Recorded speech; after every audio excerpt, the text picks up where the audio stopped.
Bismillahirrahmanirrahim. Assalamualaikum warahmatullahi wabarakatuh. Perkenalkan, nama saya Suliswayuni, NIM 212111259, kelas 3G, Prodi Hukum Ekonomi Syariah. Seperti biasa, saya akan menyampaikan pertemuan keempat fikih syasah dengan materi pendekatan kajian fikih syasah. Langsung saja, fikih syasah yaitu ada normatif, sosial, historis, dan filosofis. Yang disebut normatif yaitu suatu pendekatan yang memahami kajian politik dalam Islam sehingga tidak bisa dilepas dari kedisiplinan yang bisa muncul yaitu fikih. Sedangkan sosiohistoris dalam mengkaji politik Islam dapat menjelaskan dengan melihat elemen-elemen Islam dari berbagai aspek sosial berupa interaksi, struktur, simbol, instruksi, dan kesejahteraan berupa peristiwa yang memperlihatkan unsur-unsur baik tempat, waktu, objek, latar belakang, dan pelaku. Sedangkan pendekatan filosofis yang dimaksud untuk melihat kandungan nilai atau substansi dalam setiap bidang formasi politik Islam. Selanjutnya, perkembangan kajian fikih syasah yang satu, periode klasik. Ciri yang memahami perkembangan kajian fikih syasah pada periode klasik adalah kemampuan yang terjadi di dunia Islam. Pada periode ini terdapat dua dinasti, yaitu Bani Umayyah dan Bani Abbas. Pada masa kekuasaan Bani Umayyah, kajian fikih syasah masih belum muncul. Bani Umayyah lebih mengerahkan kebijaksanaan politiknya pada perkembangan wilayah kekuasaan.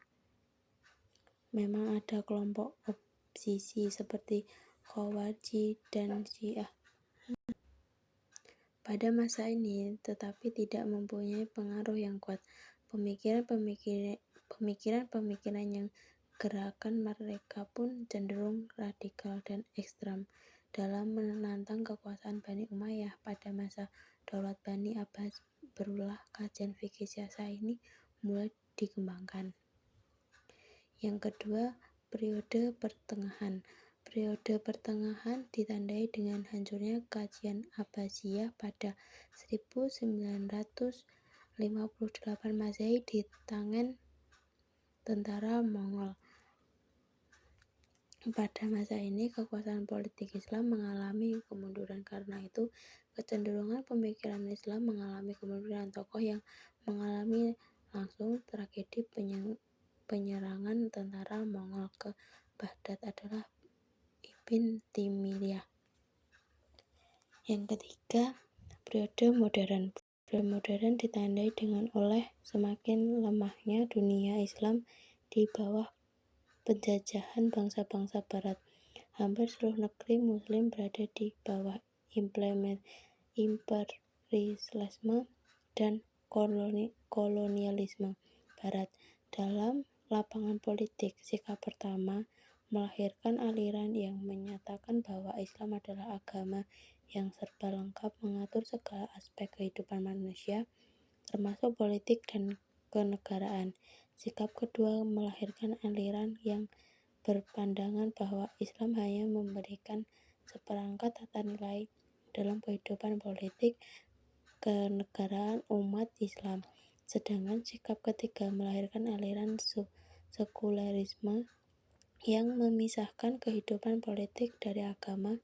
Pemikiran inilah yang selanjutnya berkembang sehingga masa komponer. Sekian presentasi dari saya, kurang lebihnya mohon maaf. Wassalamualaikum warahmatullahi wabarakatuh.